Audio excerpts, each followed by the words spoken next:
नमस्कार दोस्तों, आपका स्वागत है योगेश महाजन लीगल चैनल पर। योगेश महाजन लीगल चैनल पर हम आपको प्रस्तुत करेंगे नवीनतम सुप्रीम कोर्ट के फैसलों और विभिन्न अन्य न्यायालयों के फैसलों पर और विधि ज्ञान को प्रसारित करने का प्रयास करेंगे। इस चैनल पर हम न्यायिक फैसलों के महत्व को समझाने और विधि समझौतों की युक्तियों को समझाने का प्रयास करते हैं। हमारा मकसद है कानून और न्याय के क्षेत्र में ज्ञान को आपके पास पहुंचाना, तो कृपया हमारे चैनल को सब्सक्राइब करें, घंटी आइकन दबाएं, वीडियो को लाइक और शेयर करें। दोस्तों, माननीय सुप्रीम कोर्ट का एक फैसला आया था जो कि 2 दिसंबर 2024 का था। ये एक रिपोर्टेबल जजमेंट है, सिविल अपील नंबर ऑफ 2024, जो कि अराइजेस हुई थी special leave petition civil number 11733 of 2023। इसमें appellant versus government of Gujarat and another का एक केस था। यहाँ पर रिस्पोंडेंट नंबर 2 एक जो है वो प्राइवेट रिस्पोंडेंट है, वो एम्प्लॉई थे अपीलेंट के। तो यहाँ पर डिस्प्यूट था। अपीलेंट को डायरेक्शन दी गई थी कि वो जो ग्रांट इन एड, जो कि एक पेंशन मीन्स एक कॉलेज है, उनको ग्रांट इन एड इंस्टीट्यूट थे, उनको डायरेक्शन दी थी कि वो पेंशन जो है वो बेयर करें रिस्पोंडेंट नंबर, जो प्राइवेट रिस्पोंडेंट नंबर 2 है। और यहाँ पर माननीय सुप्रीम कोर्ट ने एक फैसला दिया, उसमें कहा कि ये बर्डन जो है वो स्टेट के ऊपर आएगा, और यहाँ पर अपीलेंट की जो अपील थी वो अलाउ कर दी। आइए हम इसके कंटेंट्स को देखते हैं, हुआ क्या था। ये टर्मिनेशन की गई थी और इसमें बाद में इनको अपीलेट अथॉरिटी ने रीइंस्टेट कर दिया था प्राइवेट रिस्पोंडेंट 2 को। और बाद में जब ये हाई कोर्ट में जब गया था मैटर, तो रिव्यू एप्लीकेशन थी फाइल की गई थी। रिव्यू एप्लीकेशन में ये कहा गया था कि अपीलेंट को बेयर करने होंगे पेंशन और रिटायरल बेनिफिट्स, और यहाँ पर डायरेक्शन ये दी गई कि ये हाई कोर्ट ने जो एरर था वो हाई कोर्ट ने एरर कमिट कर दी थी। आइए हम इसके कंटेंट्स को देखते हैं, फैक्ट्स को देखते हैं, समझने की कोशिश करते हैं क्या था ये मैटर। देखिए, रिस्पोंडेंट नंबर जो अपीलेंट है वो एक प्राइवेट कॉलेज है, वो एक ग्रांट इन एड स्कीम के अंदर स्टेट गवर्नमेंट के अंदर आते हैं। उन्होंने प्रेजेंट अपील जो है वो फाइल की थी और हाई कोर्ट के 2 ऑर्डर्स थे उसको चैलेंज किया था। तो ये 26/7/2022 का और 21 अप्रैल 2023 का 2 ऑर्डर्स को चैलेंज किया गया था। और जब हेयरिंग के टाइम सीनियर काउंसिल अपेयर हुए थे अपीलेंट के, उन्होंने सबमिट किया था कि वो जो क्लेम है regarding the liability of appellant college की, वो पे रिटायरल बेनिफिट्स देंगे respondent number means respondent employee को, जहाँ पर रिस्पोंडेंट एम्प्लॉय जो है वो रिस्पोंडेंट नंबर 2 है। तो ये इसी लेवल को मींस इसी इशू को जो है वो चैलेंज किया गया था मींस सिविल अपील में। तो मींस उनकी अपील थी वो यहाँ तक ही कन्फाइंड थी कि अपीलेंट के ऊपर लायबिलिटी डाल दी थी, जो कि प्राइवेट इंस्टीट्यूट है। उनको कहा गया है कि आप जो है रिटायरल बेनिफिट्स है एम्प्लॉय को, जो रिस्पोंडेंट नंबर 2 है, उनको बेयर करेंगे। अब फैक्ट्स क्या थे, रिस्पोंडेंट नंबर 2 जो है वो एक लेक्चरर थे, जो कि अपीलेंट के कॉलेज में लेक्चरर थे। कुछ मिसकंडक्ट की वजह से उनको चार्जशीट दी गई थी 7 अगस्त 1993 में। इंक्वायरी के बाद उनको सर्विसेज से बर्खास्त कर दिया 6 जून 1994 में।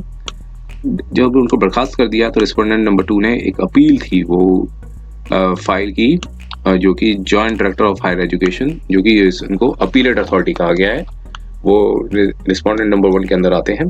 तो यहाँ पर अपील थी वो डिसमिस कर दी गई थी।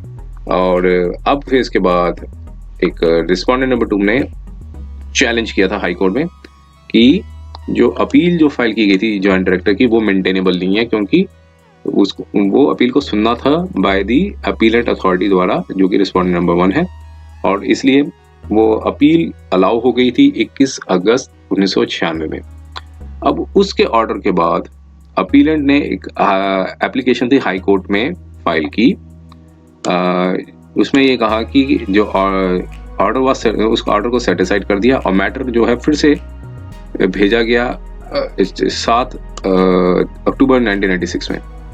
और इसके बाद ऑर्डर आया 2 मार्च 2020 को। अपील थी वो प्राइवेट रिस्पोंडेंट ने फाइल की थी, उस अपील को अलाउ कर दिया था अपीलेट अथॉरिटी ने, और उनको अब ये डायरेक्शन दे दी गई कि रीइंस्टेट करो, जो क्योंकि डिसमिसल जो है कि किया गया है वो एक एक्सट्रीम पनिशमेंट है।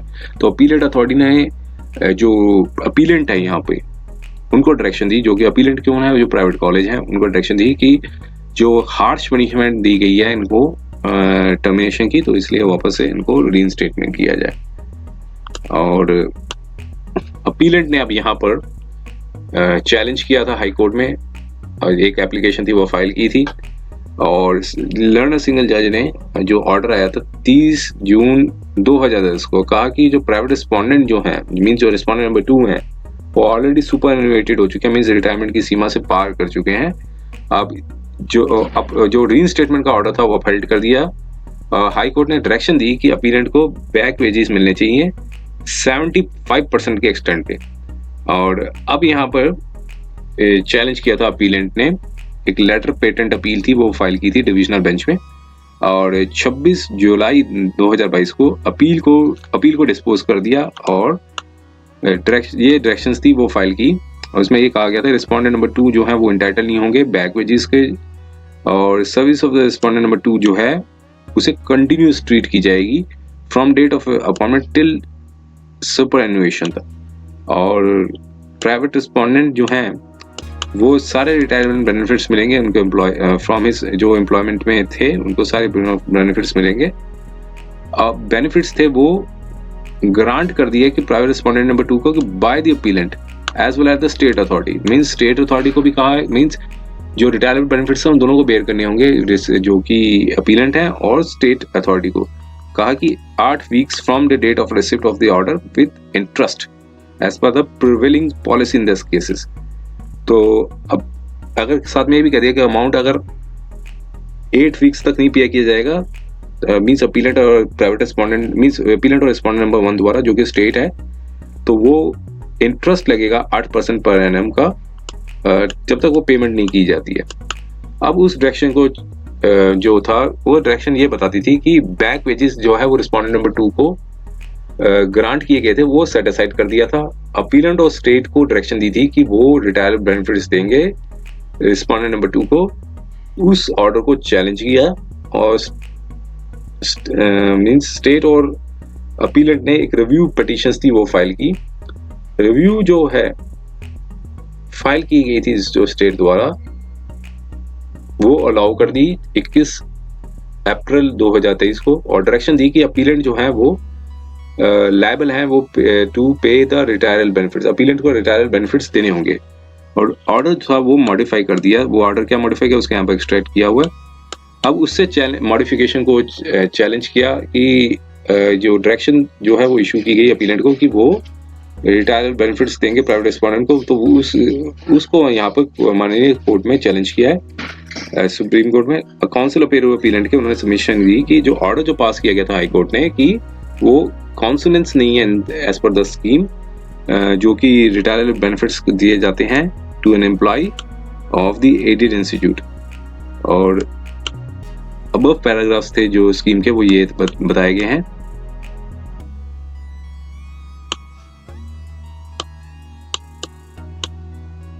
अब यहाँ पे ये एक एक्सट्रैक्ट बताने के बाद लिखा है कि जो काउंसिल ने ये आर्ग्यू किया कि पैरा नंबर 11 स्कीम ये कहती थी कि जो लायबल टू पे पेंशन जो है वो स्टेट गवर्नमेंट के ऊपर आती है। हाई कोर्ट ने डायरेक्शन दी हाई कोर्ट को, जो डायरेक्शन दी थी हाई कोर्ट ने कि जो रिव्यू पर एप्लीकेशन फाइल की गई थी, उन्होंने कहा था कि ये रिव्यू एप्लीकेशन जो है वो मींस कॉन्सोनेंस नहीं है दी एफोर्टसेड प्रोविजन से, तो इसलिए उसको सेटिसाइड कर दिया। और स्टेट जो है इसलिए इसको सेटिसाइड कर देना चाहिए, और स्टेट जो है वो लायबल है रिटायर बेनिफिट्स देने के लिए रिस्पोंडेंट नंबर 2 को। तो मींस जो प्राइवेट रिस्पोंडेंट नंबर 2 है उनको सारे रिटायर बेनिफिट्स है वो स्टेट देगी। और स्टेट ने अपनी सबमिशंस दी है, और जो काउंसिल अपीयर हुआ था रिस्पोंडेंट नंबर 2 अपने सबमिशंस दिए। अब दोनों काउंसिल्स को सुनने के बाद पेपर बुक को परस्यू करने के बाद ये कंक्लूजन पे आए, ये कहा है कि ये मैटर ऑफ डिस्प्यूट नहीं है कि जो अपीलेंट जो है वो इंस्टीट्यूट है, वो एक ग्रांट इन इंस्टीट्यूट है, और एम्प्लॉइज जो हैं वो पेंशनरी बेनिफिट्स के लिए स्कीम के हकदार हैं। और सिर्फ ये की आर्गूमेंट रेज किया गया था लॉर्ड काउंसिल ऑफ स्टेट ने कि जो कंडक्ट था अपीलेंट का, जो यहाँ पर लेक्चरर हैं, मीन्स जिस कॉलेज में वो लेक्चरर थे, तो मीन्स उनको अपीलेंट कहा गया कि उन्होंने कहा कि जो कंडक्ट था अपीलेंट का वो फाइट कर रही थी लिटिगेशन आफ्टर द स्टेट ने जो डायरेक्शन दे दी थी रीइंस्टेटमेंट ऑफ द रिस्पोंडेंट नंबर 2 और finally settling before the high court. तो हमारे ओपिनियन में ये एक फैटल नहीं होगा अपीलेंट को कि वो retire benefits of the respondent number 2 को बेयर करें, और और साथ में कहा ये कोई एक्सेप्शन नहीं है स्कीम का कि जो एनेबल करे स्टेट को कि वो डिनाई करे payment of retirement benefits to employee जो कि एक ग्रांट इन इंस्टीट्यूशन है अंडर सर्टेन सर्कमस्टांसिस, और सारा शिफ्ट जो है वो बर्डन जो है वो इंस्टीट्यूशन पर दे दें। और जजमेंट रिलाई की गई थी स्टेट में, वो इसने कहा कि कोई एप्लीकेशन नहीं थी फैक्ट्स ऑफ द केस, और जब ये पाया गया एक्शन जो था एजुकेशन इंस्टीट्यूशन का वो बिना किसी ज्यूरिस्डिक्शन का और ट्रांसग्रेस कर रहे थे पावर को टर्मिनेट के लिए, ट्रांसग्रेस कर रहे हैं पावर को कि जो टर्मिनेशन ऑफ द एम्प्लॉयज। तो ऐसे प्रेजेंट केस में हम ये कोई फाइंडिंग्स रिकॉर्ड नहीं की थी अपीलेंट अथॉरिटी ने। तो उसने कहा क्या था कि ये सीरियस चार्जेस थे रिस्पोंडेंट नंबर 2 के, जिसमें इंस्टिगेट किया गया था स्टूडेंट्स को कि स्ट्राइक करें, इम्प्रॉपर बिहेवियर था उनका एम्प्लॉयज के इसमें, और अटेम्प्ट किया गया था जो पोल्यूट करने के लिए जो एटमॉस्फेयर था इंस्टीट्यूशन में, तो वायलेशन रूल्स भी था, रेगुलेशंस भी था, जो इन्वॉल्वमेंट थी एक्टिविटीज जो जिसकी वजह से डैमेज हो सकता है इंस्टीट्यूशन को। 30 चार्जेस में से 10 थे वो प्रूव हो गए, और इंक्वायरी के बाद ये मेंटेन जो with the view to maintain a discipline in the institution, ये अप्रोप्रिएट था रिस्पोंडेंट नंबर 2 को उनको डिसमिस कर दिया जाए। लेकिन अपीलेट अथॉरिटी ने पाया है कि जो चार्जेस एस्टेब्लिश किए गए थे वो ट्राइवल इन नेचर है, मींस हल्के हैं चार्जेस, और opinion should have been sorted out, opinion मांगा गया था। अपीलेट अथॉरिटी ने पाया था कि जो पनिशमेंट जो है डिसमिसल की वो काफ़ी हार्श है, और इश्यूज जो था वो रिजॉल्व कर देना चाहिए बाय डिस्कशन से। और अपीलेंट ने आगे बताया कि बताया कि appellant keeping the view of the discipline of the institution thought it appropriate to challenge the same.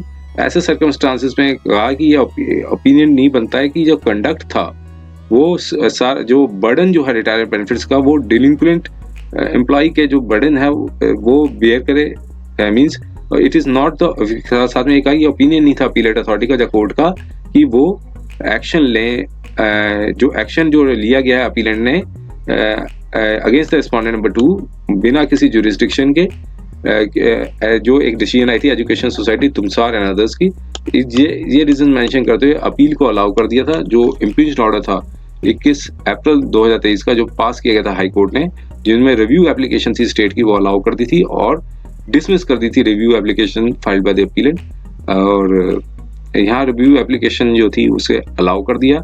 और कॉन्सिक्वेंस का जो ऑर्डर आया था 26 जुलाई 2022 का, उसको मॉडिफाई कर दिया। कॉन्सिक्वेंसेस थे ये जो स्टेट है और रिस्पोंडेंट नंबर 1 की लायबल होंगे वो पे करें retirement benefits to the respondent number 2। तो मीन्स सारी जो लायबिलिटी है वो रिस्पोंडेंट नंबर 1 के ऊपर आ गई है, और ये डिसीजन आया था 2 दिसंबर 2024 का। उम्मीद है कि यह वीडियो आपको पसंद आया होगा। अगर आपने अभी तक हमारे चैनल को सब्सक्राइब नहीं किया है तो कृपया इसे सब्सक्राइब कर ले और बेल आइकन दबाकर नोटिफिकेशन प्राप्त करें ताकि आप हमारे नए वीडियो से अपडेट रह सकें। अगर आपको यह वीडियो पसंद आया हो तो कृपया लाइक करें और अपने दोस्तों के साथ शेयर करें। हमारे चैनल पर आपको न्यायिक मुद्दों, कानूनी सलाह और कानूनी अपडेट्स के बारे में नवाचारिक और महत्वपूर्ण जानकारी मिलेगी। हमारे साथ बने रहें, क्योंकि योगेश महाजन लीगल आपके कानूनी सवालों का सहायक है।